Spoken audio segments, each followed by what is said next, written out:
vede că sunt nevoi în jurul ei, un om care mobilizează alți oameni tocmai ca să poată oferi ajutor atunci când e nevoie. Și mi-a plăcut foarte mult denumirea speech-ului. Cum am devenit antrenor de fericire? Mamă, ce mare nevoie avem de astfel de antrenori! Pot să vă spun că a lucrat pentru Banca Mondială, a fost nominalizată pentru titlul de directorul de HR al anului de către revista Carieră, s-a pregătit și se pregătește în continuare ca psihoterapeut la București și Viena. În prezent este director de resurse umane la Selgros, România. Doamnelor și domnilor, doamna Antoaneta Ganeș.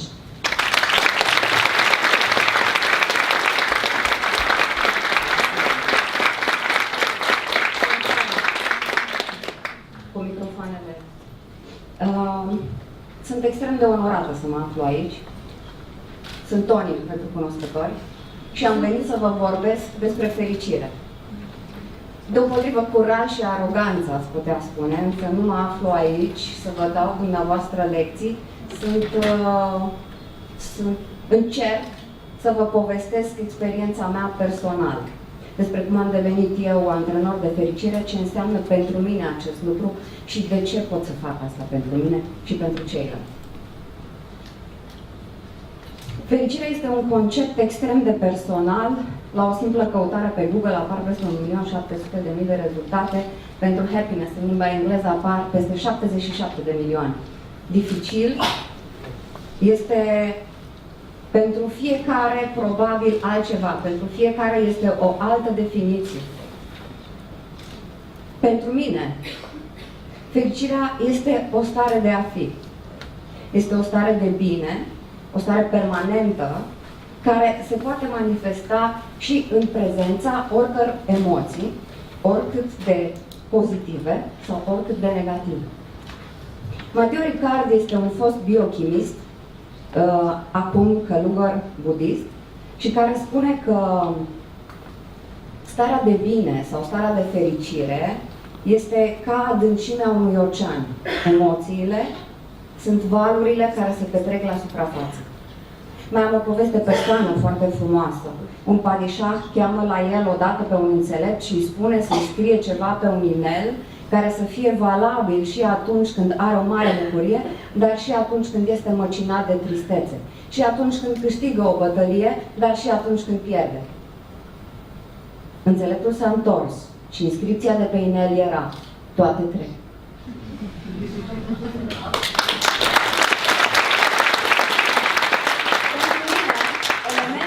Esențiale în această devenire de antrenor de fericire, repet, mai întâi pentru mine, au fost libertatea de a alege.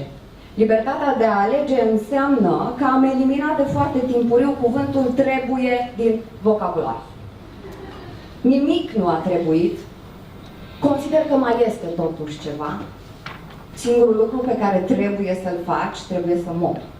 În rest, totul este o alegere personală.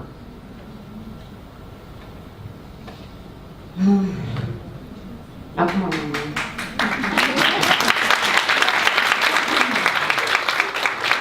obișnuită să vorbesc în public, dar recunosc cu microfonul nu. Pentru că nu pot să gesticulez. Da. Susțin. Și eu. Ok. Eu mi-am dorit să devin psihoterapeut. La vremea când am dat eu la facultate, psihologia era desființată, vorbim de sfârșitul anilor 70, așa că eu am dat la medicină ca să devin medic psihiatru, că era cel mai aproape de psihoterapeut. Am picat. Așa că am făcut facultatea de industrializare a lemnului, secția design și mobilă de artă, pentru că îmi plăcea să desenez. Când am terminat facultatea, mi-am dorit să proiectez mobile sau să ofer consultanță de design interior. Drept pentru care m-am angajat la o agenție de turism din două motive. Unul, pentru că era prima agenție din țară care vindea bilete de avion online în timp real, cu marile sisteme de rezervare. Și doi, pentru că îmi plăcea să vorbesc cu oameni. După aproximativ un an, am lucrat pentru o companie care recruta personal pentru hotel și restaurant pentru vapoare americane de croazieră. Acolo am lucrat cam 2 ani și la un moment dat am văzut un anunț că Banca Mondială recrutează, angajează, nu știu, o oră, 2, eram cu CV-ul pe masă la instituția numită atunci Agenția de Șomaj, că acolo urma să fie birou. Și o doamnă de acolo mi-a spus, da, aveți un job stabil. Și proiectul ăsta o să dureze 3 luni, poate 6. Și eu zic așa, și de Banca Mondială. Și m-am dus la Banca Mondială. Era un proiect care avea ca partener Ministerul Muncii din România, modernizarea serviciilor de ocupare. Am lucrat 3 ani. Proiectul s-a tot prelungit. Și m-am angajat la Selgros la momentul la care s-a pus problema să mă mut la București. Ăsta de la Brașov, da. Și am început ca Training and Development Manager. Apoi am preluat și partea de legal și de payroll. Iar acum fac parte și din grupul de dialog social de la Ministerul Muncii, acolo unde se dezbat inițiative și proiecte legislative. Elementul despre care vă vorbesc aici este flexibilitate. În sensul în care, de fiecare dată, am făcut tot ceea ce am putut face mai bine. Tot ceea ce puteam și știam mai bine să fac. Dincolo de libertatea de a alege și flexibilitatea, mai este ceva, este și responsabilitatea. Asumarea responsabilității pentru propriile decizii. Și eu consider și acum că cea mai bună decizie pe care eu am luat-o vreodată și cea mai importantă pentru mine a fost atunci când aveam 20 de ani și am rămas însărcinat. Eu eram student în anul 1 și soțul meu era student în anul 5. Și m-am dus la medic și am spus că eu vreau să fac avort. Și el mi-a zis, mi-a explicat starea mea de sănătate, condiția mea medicală mă punea într-o situație ca ulterior să nu mai pot avea copii. Acum, cu riscuri și cu șanse, și era un calcul mult prea dificil, m-am dus, am stat, m-am gândit și m-am decis că îmi asum total responsabilitatea de a deveni mamă. Fiica mea este o tânără extraordinară, are 23 de ani și nu este în seara asta cu noi aici, pentru că este la premiera în cinematograf a unui film în care joacă.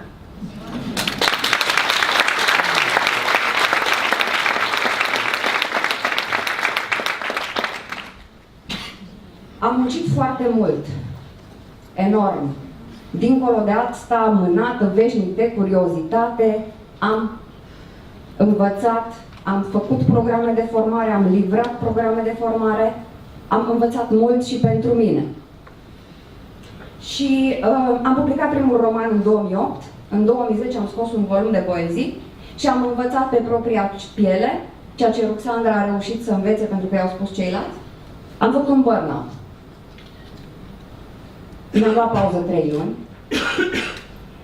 și în acele 3 luni ziceam că am învățat cum e cu lecția, cu echilibru, cu 8 ore de muncă, 8 ore de relaxare și 8 ore de somn. Mai vorbim și despre asta. Și am stat 3 luni acasă.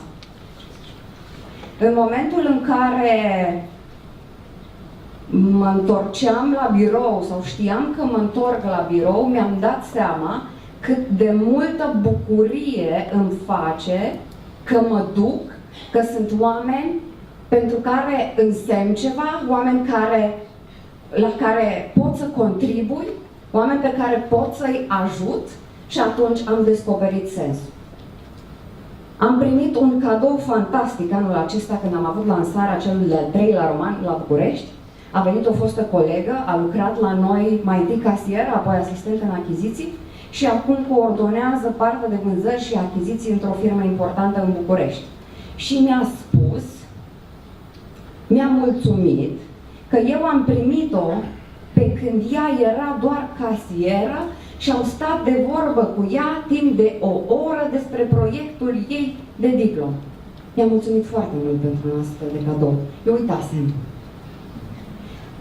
Aici e vorba de sens. Pentru că pentru mine, oamenii sunt singurul sens. Ceea ce poți să faci pentru oameni și ceea ce poți să faci împreună cu oameni. Fericirea pentru mine este o constatare și nu o întrebare. Pentru mine, fericirea este o călătorie și nu o destinație.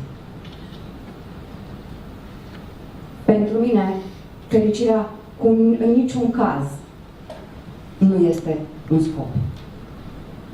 Este un fel de a fi. De aceea pot doar să vă recomand să fiți liberi în alegerile pe care le faceți, să fiți flexibili, să nu căutați cu încăpățânare ca lucrurile să se întâmple așa cum doriți. Lăsați și la voia întâmplării. Să vă asumați responsabilitatea pentru orice decizie luați și să vă găsiți sensul. Ce aș vrea să vă mai rog în încheiere este următorul lucru. După cum știți, sunt foarte, foarte multe studii care spun că generozitatea și comiterea de acte de generozitate v-ar putea face mai fericiți. De aceea, eu vă rog să vă doriți să fiți mai fericiți și să contribuiți pentru cauza pe care o sprijină acest eveniment. Este Spitalul de Neuropsihiatrie de la Vulcani, Colonia 1 Mai, acolo unde sunt internați și tineri, dar și foarte mulți bătrâni, bolnavi de Alzheimer, demență senilă sau alte boli psihice. Eu am descoperit această cauză la momentul la care, împreună cu o prietenă, ea își căuta o casă și am dat de o descriere a spitalului, a ceea ce e acolo, o descriere a oamenilor care s-au dus să renoveze câteva încăperi din spital pe blogul agenției imobiliare a lui Damien Galvin. Vă mulțumesc și vă doresc să fiți fericiți!